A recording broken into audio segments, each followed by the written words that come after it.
docks, there are additional refreshment stands located on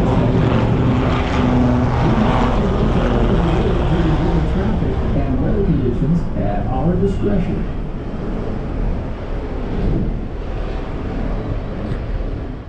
Steamship companies in 1915. These two companies, the C&D and the D&C, had luxurious ships that maintained sailing schedules to all the major cities on the Great Lakes. The original steamer, the Goodtime, ran from 1924 to 1938, operated from the same pier as the Goodtime III is today. I'd like to take a moment to tell you a little bit about the vessel you're on right now. The Goodtime III was built at Rive Shipyard in Jennings, Louisiana.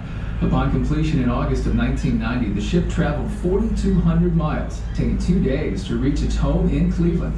The Goodtime III is 151 feet long, 40 feet wide, and is Cleveland's largest excursion ship, is approved by the United States Coast Guard to carry up to 1,000 passengers.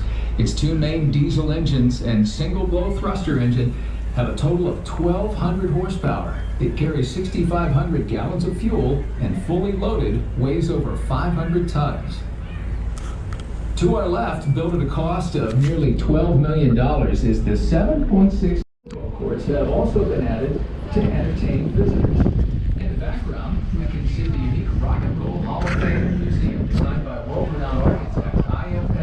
It opened in 1995 to a crowd of more than 10,000 people. A Cleveland VIP program provides the opportunity for just under 400,000 people that reside in Cleveland to visit the museum and Hall of Fame free of charge, thanks to a $10 million grant from KeyBank announced in 2018. This program will run until 2028. We also see the Great Lakes Science Center on the next hour for homes. We can now get an excellent view of the Lake Erie and William G. Mather, built in 1925 by Great Lakes Engineering Works in Ecorse, Michigan. At the time of their construction, William G. Mather was considered the latest ship in design, propulsion, navigation equipment, and crew of rapidly rising skyline. Most of the major banks have also built new buildings on East 9th Street. The stockbrokers located here, East 9th Street, has become Cleveland's financial center. About 50 miles away on our right is where the Battle of Lake Erie was fought during the War of 1812.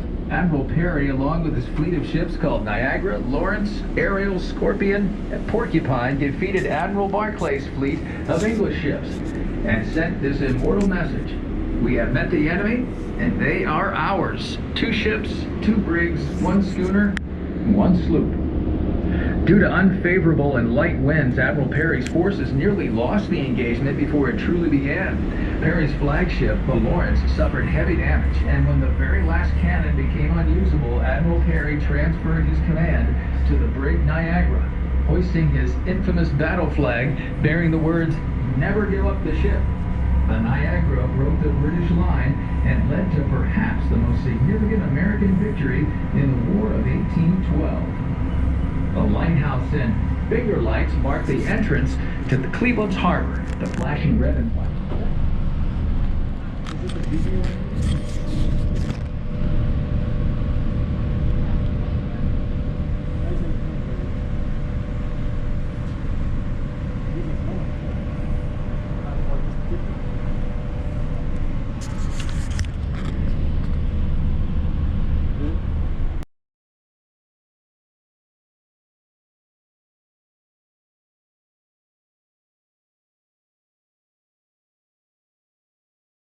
The bridge was built in the upright or open position, taking 10 years to build and cost us $5.5 million. It was built in 1956 and spans the river 229 feet, no longer in use. The area to our left is the site of the former Van Duzer art studio. Cleveland artist Clarence Van Duzer lived and worked at this location throughout the 70s and 80s. The building, land were purchased, tons of earth eroding right into the river. This creates a serious problem of maintaining the channel. The required depth of 25 feet at all times. The channel must be dredged 24 hours a day, 6 days a week, 4 to 6 months out of the year to keep it deep enough for the loaded ships to pass. On our left, we can now see the Cleveland Foundation. This area is one of the places in East Ohio for all high school, college, and all goers to pursue their sport.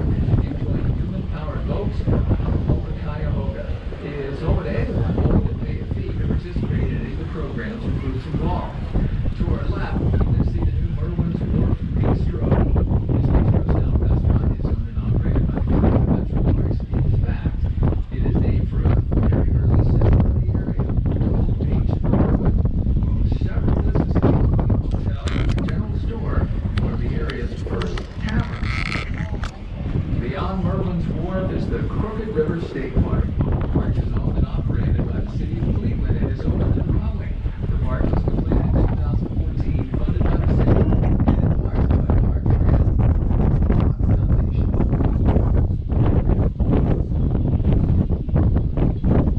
Exit 9. The next bridge is the Union Terminal Viaduct. It's Pennsylvania truss style bridge was built in 1829.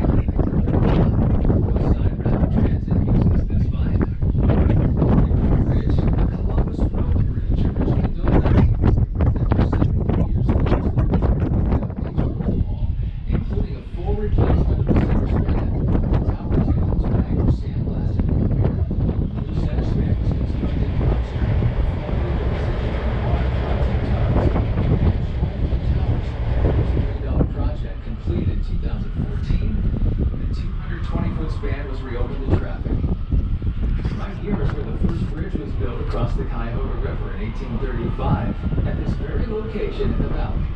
In the early 1800s, there were two cities.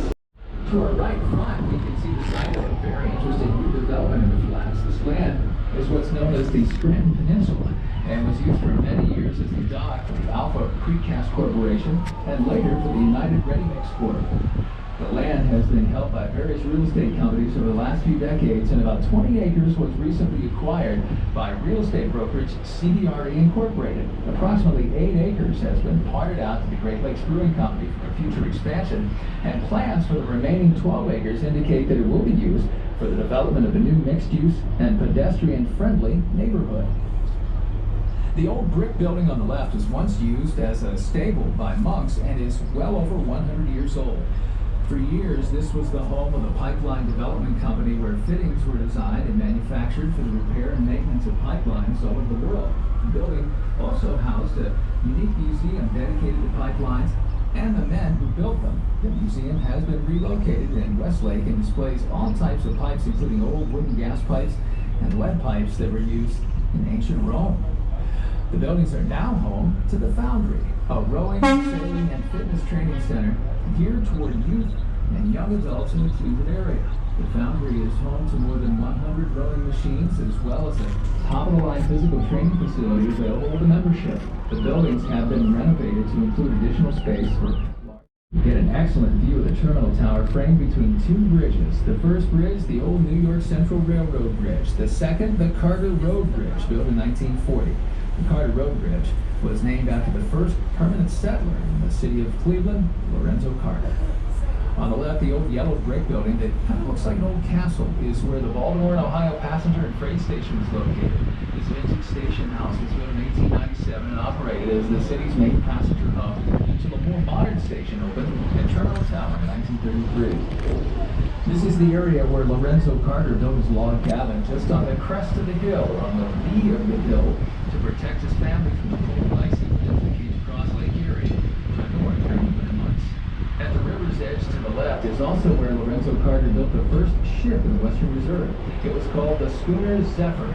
They used the little Zephyr to carry people across the Cuyahoga River, people who were migrating from the east to the Black River area, which you now know today as Lorraine, Ohio.